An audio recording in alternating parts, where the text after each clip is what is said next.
Hello दोस्तों, नमस्कार। मेरा नाम है दीपक, चैनल पे स्वागत है। तो अभी G20 हुआ था इंडिया में, तो एक नए कॉरिडोर के बारे में बात हुई थी। India middle east Europe economic corridor, Bharat को सीधा यूरोप से जोड़ने वाला ये कॉरिडोर था, जहाँ पे इंडिया के साथ साथ मिडिल ईस्ट और यूरोप की कंट्रीज को भी फायदा होता। और चाइना और पाकिस्तान ये देख के ऑलमोस्ट बौखला गए थे। पाकिस्तान का तो खैर है ही, चाइना इसलिए परेशान हो गया था क्योंकि चाइना का बेल्ट एंड रोड इनिशिएटिव को एक करारा तमाचा मार रहा था ये कॉरिडोर। लेकिन जैसे ही हमास और इसराइल के बीच वॉर शुरू हुई, अभी लगा था अब ये प्रोजेक्ट काम से गया, क्योंकि इसराइल इसका एक इम्पोर्टेंट पार्ट है। लेकिन थैंक गॉड ऐसा कुछ हुआ नहीं जिसके अंदाजे लगाए जा रहे थे। और 3.5 लाख करोड़ के साथ फाइनली अभी कुछ दिनों पहले प्रोजेक्ट में काम शुरू हो चुका है। इंडिया से सामान इस कॉरिडोर के रास्ते बहुत इजीली और फास्ट तरीके से यूरोप तक पहुंचाया जा सकेगा। सबसे पहले सामान जाएगा इंडिया से यूएई, फिर वहां से इसराइल में हाइफा, जिसके बाद उसे आगे भेजा जाएगा यूरोप तक। अब क्योंकि इसमें इसराइल भी शामिल था और वो चला गया वॉर में, चाइना पाकिस्तान को लगा अब तो कॉरिडोर बनेगा ही नहीं, क्यों जी, है ना।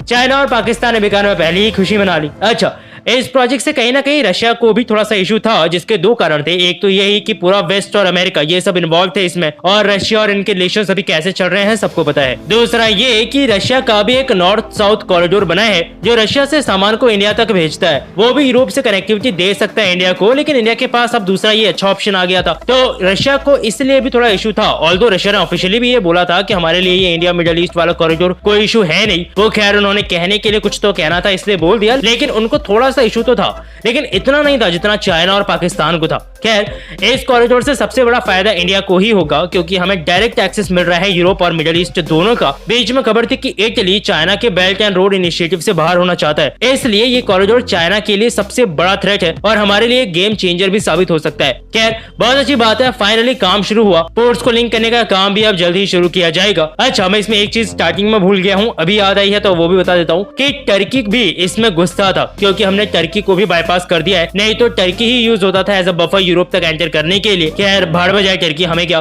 कौन सा टर्की ने हमारे लिए कुछ अच्छा ही किया है कि हम उसके बारे में सोचे। बाकी आप कैसे देखते हो इस कॉरिडोर को, बताना आप लोग। वैसे मेरे को नहीं लगता कि किसी की राय इस कॉरिडोर के लिए अलग होगी। मोस्टली सभी लोग यही चाह रहे होंगे कि प्रोजेक्ट कंप्लीट हो, अच्छे से बने, ताकि इंडिया को यूरोप तक एक आसान और एक अच्छी कनेक्टिविटी मिल पाए। बाकी अपनी राय नीचे कमेंट सेक्शन में लिखी दीजिएगा। वीडियो में अभी के लिए इतना ही, मिलूंगा फिर से किसी नई वीडियो में नई अपडेट के साथ। तब तक के लिए अलविदा।